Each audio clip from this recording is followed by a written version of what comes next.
Cette semaine, dans notre capsule M18.3, on fait un résumé de la fin de semaine, on fait un top 3 aussi et on marque un chiffre magique. Tout ça en compagnie de Philippe Auclair.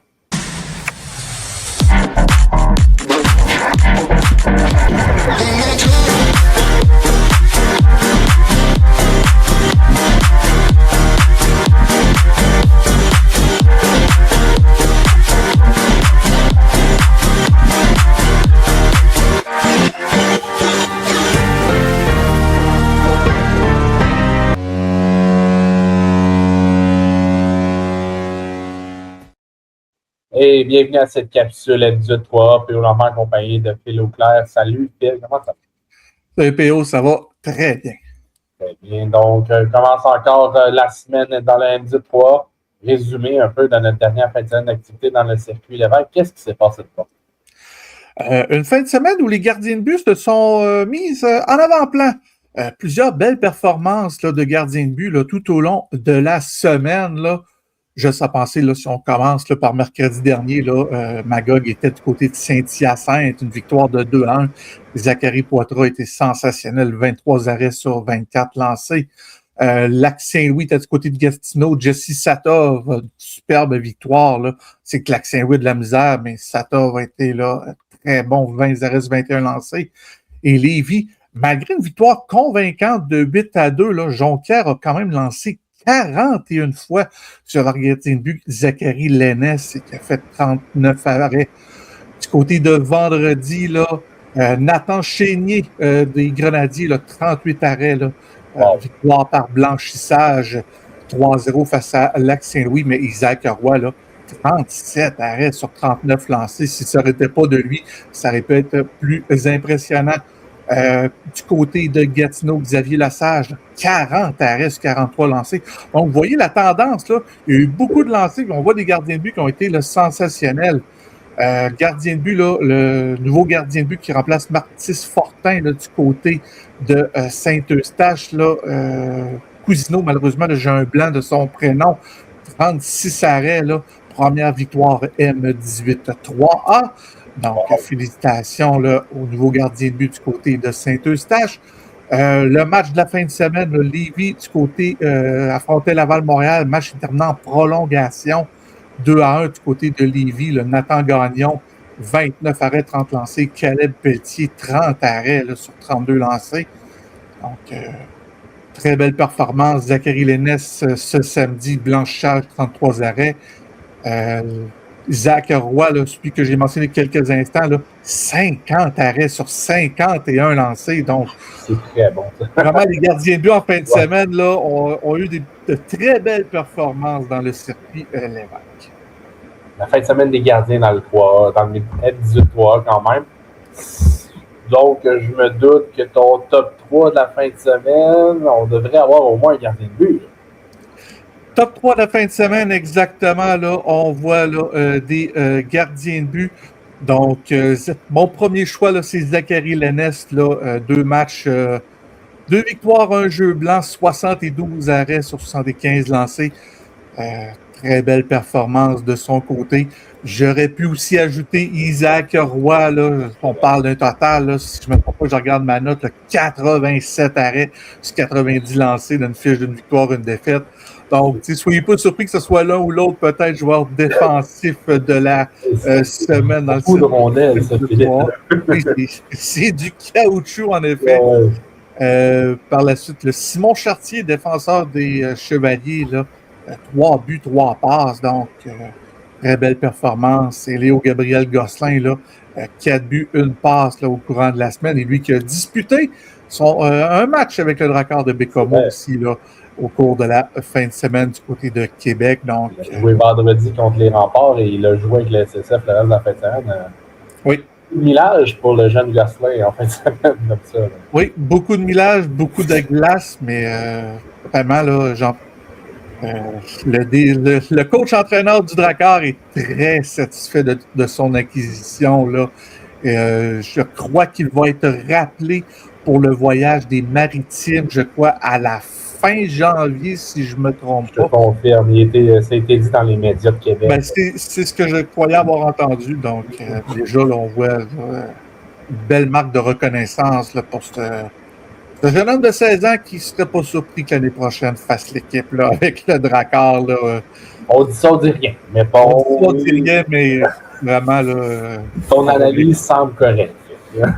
Très satisfait, puis il n'a pas hésité. Il a commencé le match sur le 4e trio, mais il a terminé le match parmi les 6 premiers attaquants. Donc, il est extrêmement content, de son acquisition et 2 de ses performances. Et malgré qu'il aurait aimé le garder, il n'est pas déçu de le voir là, redescendre au niveau M18 pour justement là, essayer d'acquérir de l'expérience, peut-être aller chercher un championnat qu'il va pouvoir amener là, dans son bagage l'année prochaine du côté de Bécom. Très bien dit. Et si on continue avec le séminaire Saint-François, j'aimerais que tu me parles. Le chiffre magique, c'est 1. Qu'est-ce qui se passe-t-il? Explique-nous ça. Hein, amateur de hockey, on aime toujours ça, savoir là, c'est quoi à partir de quel moment qu'on peut le célébrer, un championnat de division. On voit souvent ça au baseball, le chiffre magique, bon, 5-4. Du côté du Blizzard, le chiffre magique est maintenant rendu de 1, non seulement pour le titre de la division S, mais pour aussi le titre de la saison régulière. Donc, une victoire du Blizzard lors de leur prochain match vendredi le 30 janvier face aux Chevaliers de Lévis, ou une défaite soit des Chevaliers ou du Collège Notre-Dame. C'est les 2 seules équipes qui sont encore en liste pour possiblement rattraper le Blizzard. Donc, sans dire que c'est pratiquement dans la poche là, pour le séminaire de Saint-François, mais c'est quand même intéressant. Le chiffre magique est d'1. Mais il y a des très belles bagarres là, dans chacune des divisions. Lorsque je regarde la division CCM, là, on pourrait avoir une quadruple égalité en tête à la fin du calendrier. Bien sûr, là, les morceaux du casse-tête doivent tomber au bon endroit, mais ça pourrait être le cas, là, une quadruple égalité en tête pour la division CCM. La division taxe, CCL tente tranquillement mais sûrement de rattraper Châteauguay. C'est toujours possible.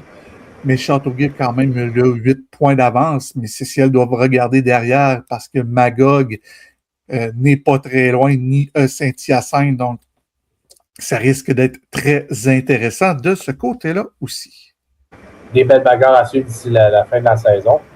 Écoute, c'est Saint-François, mathématiquement, en tout cas, je ne suis pas un statisticien. Il faudrait peut-être faire appel à nos amis qui sont bons là-dedans, mais c'est pratiquement dans la fiche.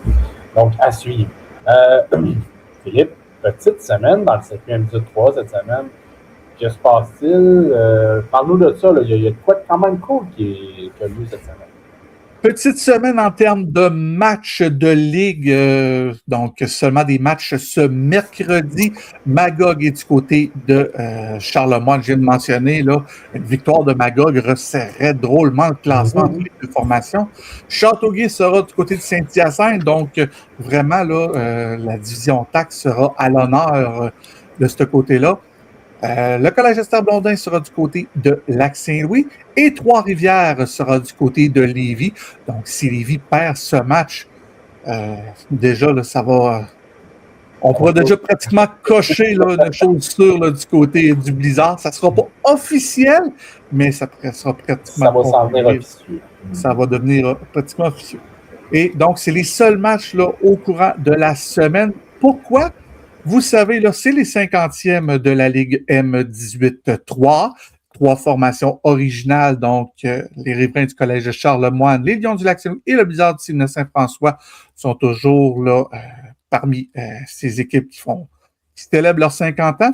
Donc, la Ligue a décidé d'organiser une fin de semaine de fête là, pour justement là, célébrer ses 50 ans. Et ils ont organisé 2 matchs des étoiles, donc des anciens joueurs du qui vont participer là, à 2 matchs au courant de la fin de semaine. Donc, vendredi, le 23 janvier, 19h, du côté de l'Aréna de Lévis. Et le 24 janvier, 13h, du côté... Je crois que c'est en après-midi, là, je reste confirmé. L'heure est à confirmer, mais on va avoir un match quand même. Oui, il va y avoir un match quand même là, du côté de Saint-Hyacinthe, donc du côté du stade LP Gaucher. Donc, c'est 14h30 le 24 janvier.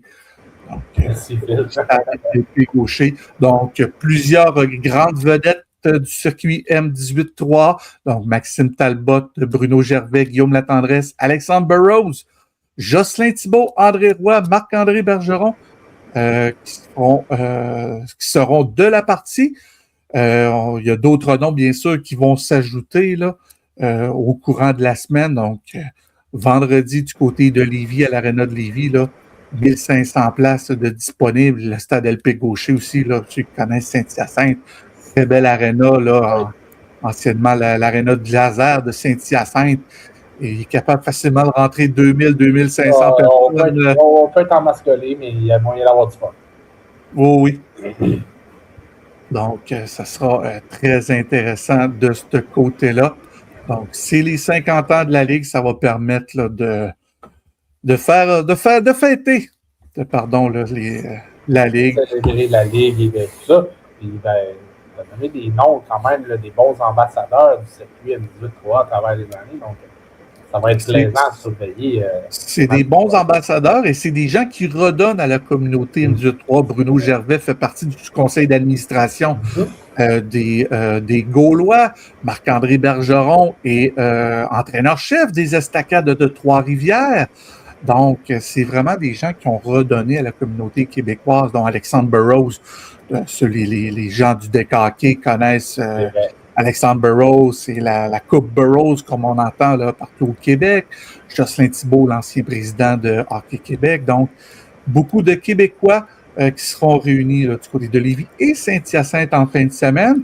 On va tenter, là, je tente de convaincre mon collègue Étienne Dumas de se présenter du côté de Lévis pour venir peut-être nous faire un petit résumé lundi. Là, on essaie d'attacher nos cordes. Là. Fait que lundi, là, on va, lors de la prochaine capsule, la semaine prochaine, on tentera de vous en faire quelque part là, de l'intérieur de cet événement. Ben, excellent, Philippe. Merci à toi. Je te souhaite une bonne semaine. Et bonne semaine à vous, tous les partisans, les fans du circuit M18-3. Si vous n'avez pas la chance de nous écouter souvent, mais profitez-en. On crée des capsules à tous les semaines et ça, c'est produit grâce à Puissance Média. Et bien sûr, donnez-nous un petit j'aime, un petit abonnement. Pour nous, c'est la paye. C'est notre paye. C'est beau. Donc, mon nom est Pierre-Olivier Normand. Je suis accompagné de Phil Auclair et je vous souhaite à tous une bonne semaine.